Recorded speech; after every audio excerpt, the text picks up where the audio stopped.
Hello, everybody. Sergeant Artie right here. As you can see, I just woke up. So, today we're going to be reacting to World War One by Oversimplified. So, I think earlier we reacted to like extra credits. They had a video about the Seminole tragedy, and I think the Seminole tragedy, and he was talking about pre World War One, why it happened, the cause. But now we're going to actually see. Wait for it to get. There we go. Now we're gonna see the actual war, which should be interesting. I'm so tired. Okay, let's get right into this. The world of 1914, a time of modern technology, culture, and fashion. What a beautiful mustache. Truly the height of civilization. Let's have a war. Everyone knew a big war was coming. Wait, let's see if this map is correct. Oh, yes, they have a mistake. Okay, follow my mouse, everybody. So these are the Alland Islands. I don't know if I'm pronouncing that correctly, but they belong to Sweden. And then I don't know why, but then Finland had control over them at one point. Yeah, these islands right here are supposed to be part of Sweden right now. But it says they're part of Russia, which is incorrect. Also, if I ever make a mistake, if I'm ever critiquing these maps, please let me know, because I don't want to be wrong. France wanted some stuff back that Germany had taken from it. Germany wanted to take more of everyone's stuff, and they were building a big, sexy navy that was making the British uncomfortable. Oh gosh. Okay, let's. Okay. Yes. I always critique Kaiser Wilhelm II. I hate him so much. He grinds my gears. Seriously. Like, he. Okay, so as you know, Britain, they have this really strong navy, and that's what makes them really cool. So Germany wants to compete with Britain's navy for whatever reason, because of Kaiser Wilhelm II. And that makes Britain mad. And that makes Germany and Britain not friends anymore. Especially since Kaiser Wilhelm II hated British people. Because I don't know. Um well, I do know, but the answer is really long.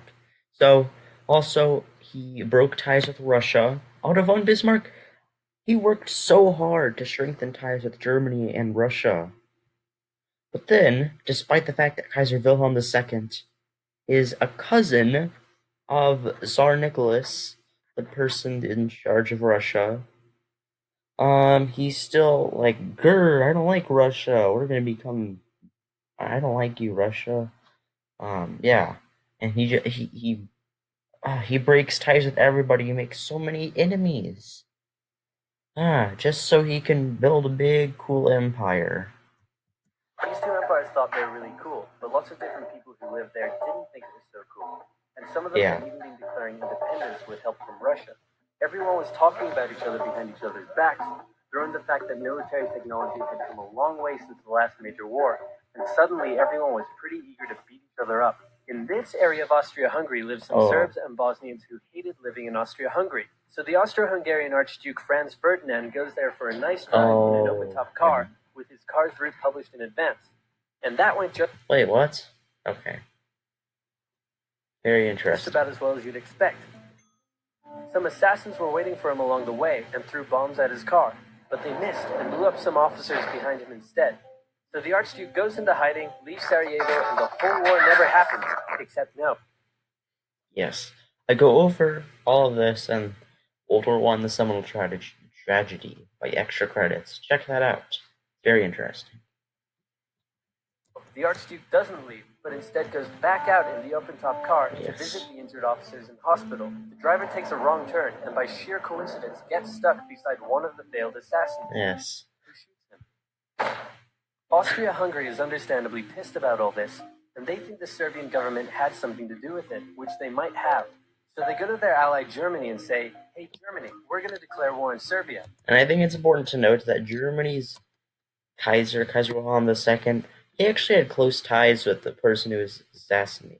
He had close ties with the Austrian leaders and all that. He was good friends with them. And Germany is all for that. So Austria-Hungary sent a big list of impossible demands to Serbia, and when Serbia refuses, well, they only refused one of them. They declare war. Austria-Hungary and Germany are friends, and Serbia is protected by Russia, who's friends with France, so they all declare war on each other. Montenegro joins in too. France and Britain. Oh yeah, why did Montenegro ever join? They also have a kind of alliance.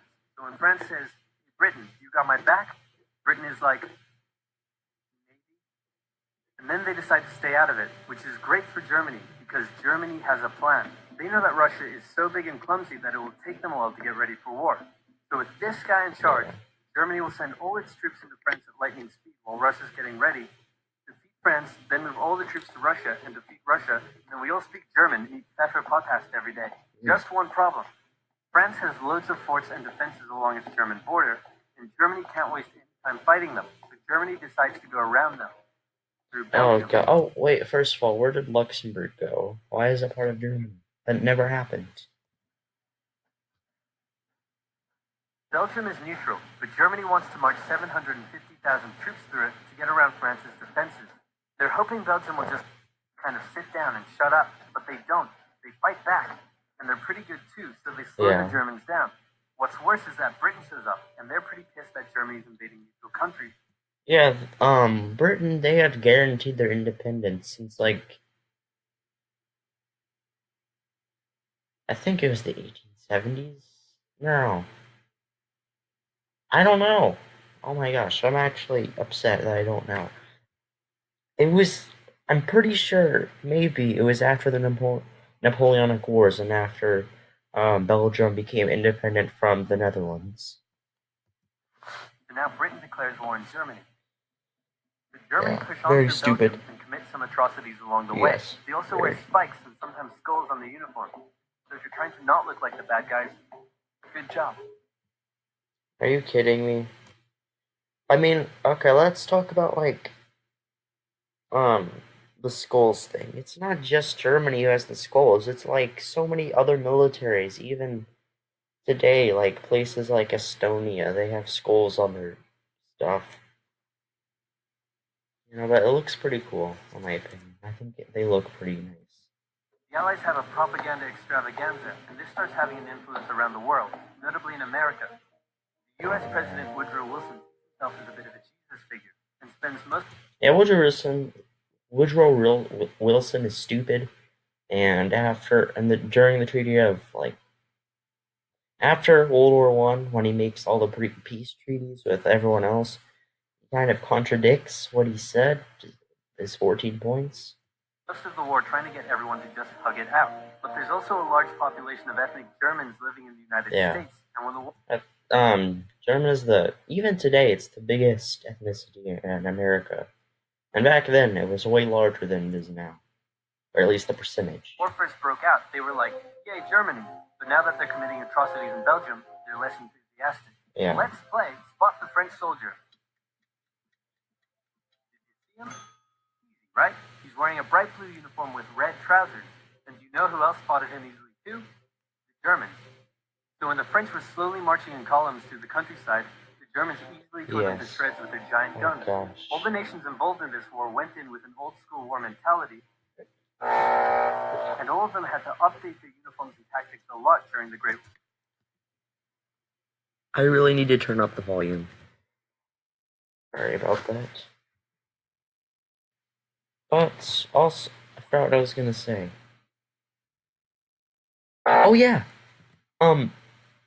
I don't know why these nations didn't learn from the American Civil War, because they had trenches and all that. It was somewhat similar to the First World War. Like, if any of the people, the countries would have learned from the American Civil War, they would have probably done a lot better than they did now. Oh, jeez, that's a bit mean. because this war was going to be like nothing anyone had ever seen before. Russians ready for war, and way earlier than expected. The Austria-Hungary, can you get on top of that? Oh yeah, sure, we've got Oh this. Nope. Germany has to send some troops back to the east to defend against the Russians. The chief of staff of the Austro-Hungarian army is this guy, and although he is handsome, he turns out not to be the best military strategist. Austria-Hungary constantly ignores Germany's advice. What? And then comes running back to Germany whenever they get in trouble. Are you kidding me? Austria-Hungary even gets its ass kicked by tiny Serbia, who repels all their invasion attempts at the start of the war. It's better. Yeah, Austria-Hungary, they actually, despite this map and what it shows, Austria-Hungary, they devoted most of their military to defeating Serbia, and they fail, and they commit all these atrocities. Like, come on. For Germany in the north, though, where they almost completely wipe out the Russian Second Army. Back on the Western Front, the Germans continue advancing and are in sight of Paris. At this point, anyone would be forgiven for thinking the Germans were going to get that quick victory after all. But then things start to go wrong. The French commander-in-chief knew something had to be done. He ordered his armies to stop retreating. In the resulting battle, a gap opened up in the German lines. If a gap opens up, the enemy can use it to flank you from the side and behind. Wait, what's going on though? Like, look, as you can, okay, look at my mouse. Why are these two German armies or whatever it's representing, clumped up like that? So the German armies have to retreat. The Allies launch a counterattack, so the Germans dig into defensive positions. The Allies do the same. Then both sides move north, trying to outflank each other along the way. When they reach the sea, they're in a stalemate with trench systems running the whole way from the coast to Switzerland. The beginning of trench warfare on the Western Front. Yay, trench foot. Here's how trench warfare works. Two opposing lines of trenches with no man's land in between. One side would pummel the other with hundreds of thousands of artillery shells, sometimes for days at a time. This had a huge psychological effect on the soldiers, leaving them. Oh my gosh. Look at this image. That person looks crazy. You already know he's seen some stuff. Jeez. Shell shock. Then, the attacking troops would leave their trenches and rush across no man's land, a muddy, wet mass of shell craters and barbed wire. The defending trench would unleash machine gun fire on the attackers, inflicting thousands of casualties. The attackers would send wave after wave until either they gave up or the opposing trench was finally overrun. There would be months of fighting and the deaths of thousands in order to gain a few meters or kilometers of land. Wow. Living in the trenches was hard work too. Corpses, mud that could swallow you whole. Yeah, and the German trenches, they were actually, like, way better than all of the Entente trenches. And I think, I don't know for sure, I didn't really study this, but I think maybe it's because, as it said in this video, the Germans were the first one to dig the trenches, so they had sort of an advantage in that regard.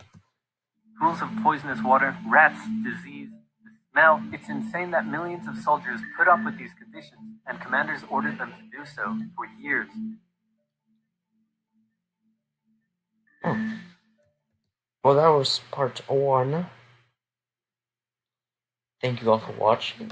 Very interesting. It was a bit of a short video, but that's okay. I do want to try to keep my videos short instead of having them like 30 minutes long like they have been. But yeah. Like and subscribe. Goodbye.